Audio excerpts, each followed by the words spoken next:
So நான் வந்து கத்தி ஸ்குவாடில் இறங்கியிருந்தேன். ஸோ அப்போ பார்த்தா திடீர்னு ஒரு எனிமி வந்தான். ஸோ அந்த எனிமிக்கு நான் சரியான டேமேஜ் கொடுத்தேன். ஸோ இந்த சைடில் இருந்தான்னு பார்த்தேன், டக்குன்னு எனக்கே டிமிக் குத்து இந்த சைடு வந்தான். பார்த்தா என் பின்னாடி இருக்கிறான். ஸோ அவனை வந்து நம்ம வந்து கில்லை ஃபஸ்ட்டு இது பண்ணிடலாம். ஏன்னா அவங்க டீம்மேட் பின்னாடி வர ஆரம்பிச்சிட்டாங்க. ஸோ அந்த ஏதோ புடுக்கு கண்ணை வச்சு அடிச்சிட்டான். ஸோ இந்த கேரக்டர் நீங்கள் நல்லா ஞாபகம் வச்சுக்கோங்க. ஸோ பின்னாடிலேருந்து நான் அடிச்சிட்டேன் இவன். ஸோ அவன் தினச்சுவா நம்ம இப்போ முடிக்கிறோம். ஸோ அதனால திரும்பி வந்திருக்கேன். ஸோ இதே மாதிரி நம்ம மாட்டுரவி ப்ரோ வந்து நம்மளுக்கு ஒரு ட்ரிக்கு சொல்லி கொடுத்துருவார். ஸோ அந்த ட்ரிக்கு தான் இது. ஸோ சைடில் அங்கே ஒருத்தர் இருக்கா, சரியான டேமேஜ், சரி தப்புச்சிட்டான்டா. இப்போ வந்து இப்போ ஒருத்தன் வருவான் பாருங்கள், எனக்குலாம் சரியான இதாகிடுச்சு, காண்டாயிடுச்சு. டக்குன்னு வந்துட்டான்.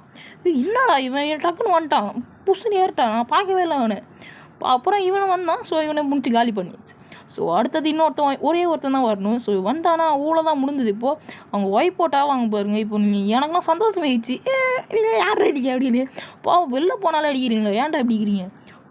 இப்போ வராங்க போங்க, அவ்வளோதாங்க, டீமே வைப் போட்டுங்க. சரியான